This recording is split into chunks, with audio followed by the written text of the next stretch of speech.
প্রিয় শিক্ষার্থী বন্ধুরা, তোমরা যারা ইউনিভার্সিটি অফ গৌড়বঙ্গ বিশ্ববিদ্যালয়ের অধীনে বিভিন্ন কলেজে 4th সেমিস্টারে পার্স কোর্স অর্থাৎ জেনারেলে পড়াশুনো করছো, তোমাদের পার্স কোর্সের 4th সেমিস্টারের এডুকেশন SEC2 পেপারের সম্পূর্ণ সাজেশন নিয়ে আজকের এই বিশেষ ভিডিও।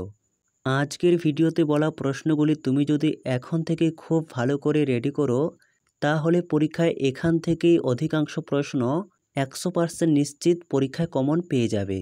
ভিডিওটি ভালো লেগে থাকলে অবশ্যই একটি লাইক করো, আর চ্যানেলে নতুন হয়ে থাকলে চ্যানেলটি সাবস্ক্রাইব করে নোটিফিকেশন অল করে রাখতে একেবারেই ভুলো না, কারণ এই চ্যানেলে ইউনিভার্সিটি অফ গৌড়বঙ্গ বিশ্ববিদ্যালয়ের বিভিন্ন বিষয়ের সাজেশনমূলক ভিডিও পোস্ট করা হয়ে থাকে। তাহলে শুরু করা যাক আজকের ভিডিওর মূল আলোচ্য বিষয়।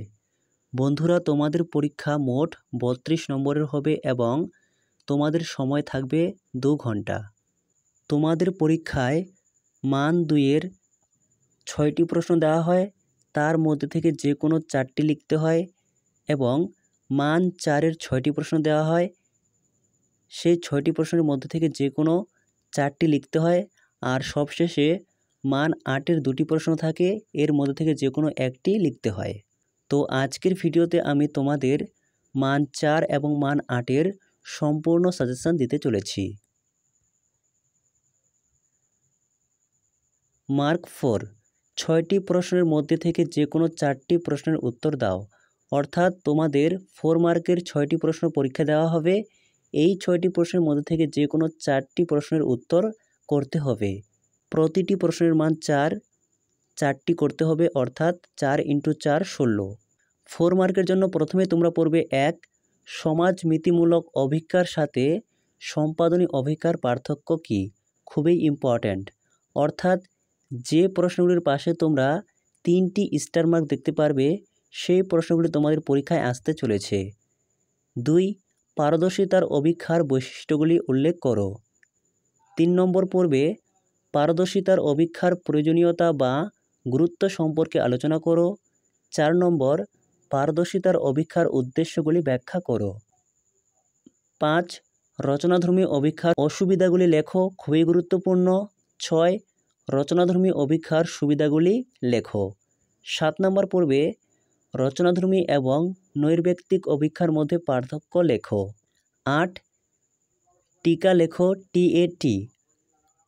অথবা প্রশ্নটি অন্যভাবে আসতে পারে, টিচার অ্যাপটিটিউড টেস্ট সম্পর্কে আলোচনা করো। এই প্রশ্নটিও গুরুত্বপূর্ণ। 9 নম্বর পড়বে সম্পাদনী অভিজ্ঞার ব্যবহারগুলি উল্লেখ করো। 10, আগ্রহ উন্মোচনের মূল বৈশিষ্ট্যগুলি উল্লেখ করো। মান 4-এর জন্য এই 10টি প্রশ্ন তোমাদের জন্য রাখা হয়েছে। এই 10টি প্রশ্নের মধ্যে থেকেই তোমরা পরীক্ষায় 4টি প্রশ্ন কমন পেয়ে যাবে। এই 10টি প্রশ্ন তোমাদের পড়া হয়ে গেলে এখান থেকে 4 মার্কের জন্য আর 2টি প্রশ্ন তোমরা এক্সট্রাভাবে পড়বে। 1, ব্যক্তিত্ব পরিমাপের যে কোনো একটি পদ্ধতি সম্পর্কে বিশদে আলোচনা করো। 2, অ্যাটিটিউড স্কেল এর বৈশিষ্ট্যগুলি আলোচনা করো। প্রশ্নটি আবার অন্যভাবে আসতে পারে। অ্যাটিটিউড স্কেল বলতে মনোভাব পরিমাপক স্কেলকে বোঝায়। এই ছিল তোমাদের 4 মার্কের সম্পূর্ণ সাজেশন। এরপর 8 মার্ক। মান 8-এর 2টি প্রশ্নের মধ্যে থেকে যে কোনো একটি প্রশ্নের উত্তর দাও। অর্থাৎ তোমাদের পরীক্ষায় মান 8-এর 2টি প্রশ্ন দেওয়া হবে, এর মধ্যে থেকে যে কোনো একটি প্রশ্ন লিখতে হবে। প্রশ্নের মান 8। প্রথমে তোমরা পড়বে মান 8-এর জন্য 1, সাইকোমেট্রিক টেস্ট এর সংজ্ঞা দাও।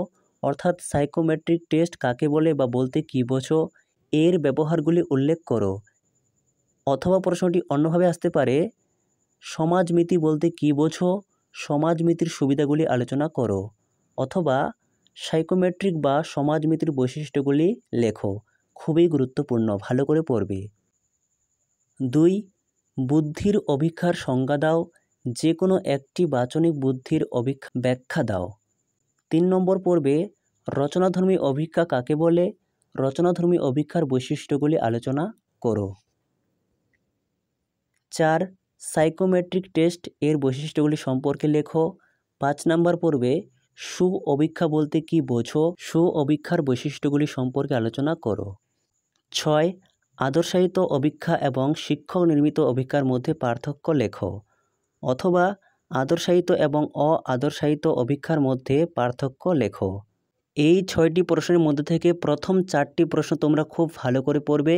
প্রথম 4টি প্রশ্ন পড়া হয়ে গেলে শেষের 2টি প্রশ্ন তোমরা পড়বে। এই 6টি প্রশ্নের মধ্যে থেকেই যে কোনো 2টি প্রশ্ন তোমরা পরীক্ষায় 100% কমন পেয়ে যাবে। ভিডিওটি ভালো থাকলে অবশ্যই একটি লাইক করো। এছাড়াও কোন বিষয়ের সাজেশন তোমার প্রয়োজন তা নিচে কমেন্টে লিখে জানাতে একেবারেই ভুলো না।